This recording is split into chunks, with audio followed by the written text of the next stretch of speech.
படுத்த உடனே ரிஹர்சல் பார்ப்பான். இந்த கத்தி எடுத்தோடனே அவன் வந்தோடனே டக்குன்னு எடுத்து அவளை சொருகிற மாதிரி யோசிப்பான், ரிஹர்சல் பண்ணி பார்ப்பான். அதுக்கப்புறம் அவள் கதவு பக்கத்தில் வந்ததை நோட் பண்ணிட்டு தூங்குற மாதிரி நடிப்பான். ஆனால் அவள் ரூமுக்குள்ளே வராமல் விலகி போயிடுவா. அதுக்கப்புறம் என்ன பண்ணுவானா, கத்தி எடுத்து கட்டில் கீழே ஒழிச்சு வச்சுப்பான். இனிமேல் இது நமக்கு இப்போதைக்கு தேவைப்படாது அப்படின்னு சொல்லிட்டு அதுக்கப்புறம் பண்ணுவானா, அசந்து போய் தூங்குவான். தூங்கி முடிச்சுட்டு லேசா ஒரு டிஸ்டர்பன்ஸ் இருக்கேன்னு கண் முழிச்சு பார்ப்பான். இவன் கண்ணு முன்னாடி பேய் மாதிரி வந்து நிற்பான். பேய் மாதிரி வந்து நின்று இவன் கையில் மயக்க ஊசியை போட்டுட்டு கிளம்பி போயிடுவான். அடுத்த நாள் காலையில் மயக்கத்துல இருந்து இவன் எந்திரிச்சு பார்ப்பான். எந்திரிச்சு பார்த்தோன்னே பெட்டில் இவனை அவள் கட்டி போட்டிருப்பா. கட்டி போட்டுட்டு என்ன சொல்லுவா அப்படின்னா, நீ ஏன் ரூம் விட்டு வெளியில போன அப்படின்னு சொல்லுவா. அவன் என்ன சொல்லுவானா, என் கால் உடஞ்சிருக்கு, நான் எப்படி ரூம் விட்டு வெளில போக முடியும், அது மட்டும் இல்லாம நீ ரூமை வந்து பூட்டி வச்சுட்டு போயிருவேன், என்னால எப்படி ரூம் விட்டு வெளில போக முடியும் அப்படின்னு சொல்லுவான். அவன் என்ன சொல்லுவா அப்படின்னா, இல்ல நீ பக்கத்து ரூம் வரையும் போயிருக்கிற, என் பக்கத்து ரூம்ல நான் வந்து ஒரு ஜூ மாதிரி ஒரு செட்டப் போட்டிருப்பேன், அதுல என் பெண்வின் வந்து சவுத்தை பார்த்து ஃபேஸ் பண்ணியிருக்கோம், ஆனா நீ அதை தலைகீழ வச்சிட்ட, அப்பயே நான் கண்டுபிடிச்சிட்டேன் அப்படின்னு சொல்லுவா.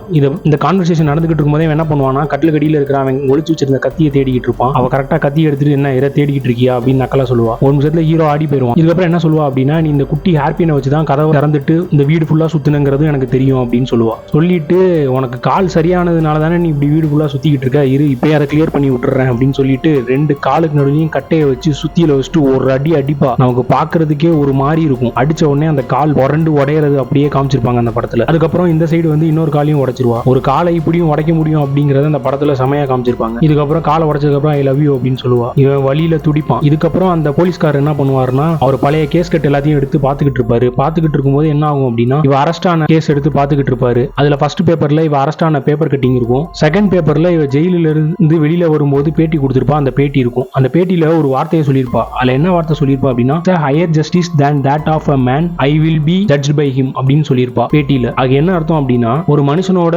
நீதிங்கிறது ரொம்ப பெருசா இருக்கும், அப்படி ஒரு மனுஷனால மட்டும்தான் என்னைய வந்து ஜட்ஜ் பண்ண முடியும் அப்படின்னு சொல்லியிருப்பா. இந்த சேம் டயலாக் வந்து நம்ம ஆத்தர் வந்து ஒரு புக்ல எழுதியிருப்பான். அதை வந்து இந்த தாத்தா அந்த புக்கை படிக்கும்போது ஒரு இதுல நோட் பண்ணி வச்சிருப்பாரு. இதை பார்த்தோன்னே அவருக்கு ஒரு சம க்ளூ கிடைக்கும். அதுக்கப்புறம் அடுத்த நாள் அவ பண்ணியோட வெளியில போவா. வெளியில போயிட்டு இங்க பாரு நான் விளையாட போறேன் அப்படின்னு சொன்னதுக்கப்புறம் நம்மால் டென்ஷன் ஆயிட்டு ஒரு சைனை காமிப்பான். இதுக்கப்புறம் பக்கத்துல இருக்கிற ஸ்டோருக்கு அந்த பொண்ணு வந்து போறத அந்த தாத்தா பார்த்திருப்பாரு. உடனே சரி இவ என்ன வாங்குறா அப்படிங்கறத பத்தி இன்வெஸ்டிகேட் பண்றதுக்காக அந்த கடைக்கு வந்திருப்பாரு. அந்த கடைக்காரன்ட்ட வியாபாரம்லாம் எப்படி போகுது அப்படின்னு சும்மா நார்மலா பேசிட்டு இருக்கும்போது அந்த பொண்ணை பத்தி கேட்பாரு. அந்த பொண்ணு ஏன் அடிக்கடி வரா, என்ன வாங்குறா அப்படின்னு கேட்டதுக்கு டைப்ரைட்டர் அந்த டைப்ரைட்டரோட பேப்பர்ஸ் எல்லாத்தையும் பர்ச்சேஸ் பண்ணிட்டு போறா அப்படின்னு அந்த கடைக்காரன் சொல்லுவான். இதை கேட்ட உடனே அந்த தாத்தாக்கு சரி கண்டிப்பா இவன் அங்கதான் இருப்பான் அப்படின்னு சொல்லிட்டு இந்த கேஸை கிராக் பண்ணதுல கதவு திறந்துட்டு போவாரு. அதுக்கப்புறம் பார்த்தா அந்த போலீஸ்காரரு நேரா இந்த வீட்டுக்கு வருவாங்க. அதை இவன் ஜன்னல் வழியா பாத்துக்கிட்டு இருப்பான். அப்படா நம்ம எஸ்கேப் போறோம் பார்க்கும்போது டக்குன்னு வந்து ஊசியை குத்திடுவா. மயக்க ஊசியை குத்திடுவா. இவன் கழுத்து பிடிச்சி நெரிப்பான். ஆனாலும் அவன் மயக்க ஊசியை வந்து குத்திடுவா. அவன் இன்னும் வீட்டுக்குள்ளே வரல, அதுக்குள்ளேயுமே வந்து கரெக்டா மயக்க ஊசியை குத்தி இவன் மயக்காடைய வச்சிருவா.